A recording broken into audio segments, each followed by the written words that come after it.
Hi guys, எல்லாருக்கும் வணக்கம் guys. இந்த வீடியோவில் நம்ம என்ன பார்க்க போகிறோன்னா, உலகில் தலை சிறந்த அணி இந்தியா தாங்க. இந்திய அணியை பார்த்தா பயமாக இருக்குது. T20 இந்திய அணி அச்சிக்க ஆளே கிடையாது. கண்டிப்பாக இந்த முறை ஏஷியா கப்பு இந்திய அணி தாங்க வெல்லும் அப்படின்னு சொல்லிட்டு முன்னாள் ஆஸ்திரேலிய அணி நட்சத்திர ஆல்ரவுண்டர்னு சொல்லாங்க ஷெயின் வாட்சன் பார்த்தீங்கன்னா இன்றைக்கி நடந்த ஆஸ்திரேலியாவில் பத்திரிகையாளர் சந்திப்பில் ஓப்பனாக இந்திய அணிக்கு ஆதரவாக பேசியிருக்காரு. அது மட்டும் இல்லாமல் இந்திய அணி தான் உலகில் தலை சிறந்த அணின்னு சொல்லிட்டு ஓப்பனாகவே பேசியிருக்காரு. அவர் என்ன பேசினார், ஏது பேசினார் சொல்லிட்டு வீடியோவில் டீட்டெயில்டாக பார்க்கலாம். அதுக்கு முன்னே நீங்கள் நம்ம சேனலுக்கு புதுசாக இருந்தீங்கன்னா ஒரே ஒரு சப்ஸ்கிரைப் மட்டும் பண்ணிவிட்டு வாங்க, வீடியோக்குள்ளே போகலாம்.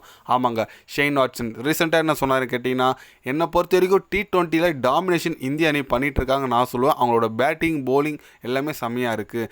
நம்பர் 1 டீமாக இருக்காங்க. Number 1 batsman, number 1 bowler, number 1 allrounder வச்சுட்டு இருக்காங்க.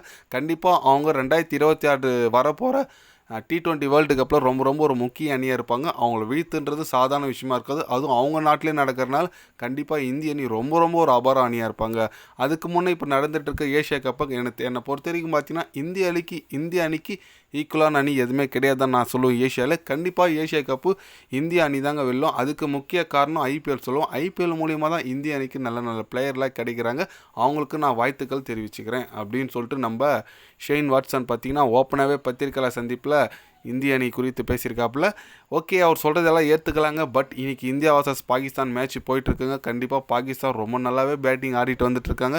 கிட்டத்தட்ட பார்த்தீங்கன்னா 10 ஓவருக்கு 90 ரன்லாம் அடிச்சுட்டாங்க. அது ரெடி ஆடிட்டு வந்துட்டுருக்காங்க. இப்போ வீடியோ நான் பண்ணிகிட்டு இருக்கும்போது ஈஸியாக எடுத்துக்க முடியாதுங்க. எதுவும் வந்தாலும் கஷ்டமாக இருக்குது. ஏன்னா பங்களாதேஷ் பார்த்தீங்கன்னா ஸ்ரீலங்கா வெற்றி பெற்றாங்க. அதனால் கண்டிப்பாக கடுமையான போட்டி இருக்கும். பார்க்கலாங்க இன்றைக்கி இந்தியா பாகிஸ்தான் போட்டியில் யார் வெற்றி பெறுறாங்க. முதல்ல சூப்பர் 4க்கு அடுத்தது டாப் 2 பிடிக்கிற டீம் சூப்பர் 2க்கு போயிட்டு ஃபைனலில் மோதும். அது பொறுத்து வந்து பார்க்கலாம் எந்தெந்த டீம் வராங்கன்னு சொல்லிட்டு. அது மட்டும் இல்லாமல் இந்திய அணி உண்மையாக நல்லா தாங்க இருக்காங்க. ஸ்பின் அட்டாக்லாம் பயங்கரமாக இருக்குது. குல்தீப், அக்சர் பட்டேல், வருண் சக்கரவர்த்தின்னு சொல்லிட்டு அது ஒரு பக்கம் நல்லா இருக்குது டீமு. ஃபாஸ்ட் பவுலிங் அட்டாக் பார்த்தீங்கன்னா பும்ராவும் நம்ம ஹர்திக் பாண்டியா மாதிரி தான் இருக்காங்க. சிவன் தூபே இருக்காங்க. சிவன் தூபே ஒரு மீடியம் ஃபாஸ்ட் பவுலருங்க. ஆனால் ஹர்தீப் சிங், அர்ஷித் ரானாக்கு வாய்ப்பு கொடுத்தாங்க. இந்த மேட்ச் பாகிஸ்தான் எதிரான குரூப் 1 ஃபஸ்ட்டு மேட்ச்சில் வாய்ப்பு தரல. ஏன்னா ஹர்தீப் சிங் என்ன தான் நல்லா போட்டாலும் அவருக்கு ஆல்ரவுண்டிங் டீமாக தான் பார்க்குறாங்க இந்திய அணி. அதனால் சிவன் தூபேவே கண்டினியூ பண்ணுறாங்க. பொறுத்து வந்து பார்க்கலாங்க இந்திய அணி இந்த மேட்ச் ஜெயிக்கிறாங்களா இல்லையான்னு சொல்லிட்டு. என்ன மாதிரி இருக்குதுன்னு சொல்லிட்டு நீங்கள் சொல்லுங்கள். வீடியோ ரெக்கார்ட் பண்ணிகிட்ருக்கேன். இந்திய அணி இது வரைக்கும் நல்லா போயிட்டுருக்கு. உங்களோட கருத்து, இந்தியா பாகிஸ்தான் மேட்ச் யார் ஜெயிப்பாங்க மறக்காமல் கமெண்டில் கொஞ்சம் சொல்லுங்கள். இது போன்ற ஸ்போர்ட்ஸ் நியூஸை தெரிஞ்சுக்கணுன்னா சேனலை சப்ஸ்கிரைப் லைக் ஒன்று பண்ணிக்கோங்க. கண்டிப்பாக day by day channel update வரும்.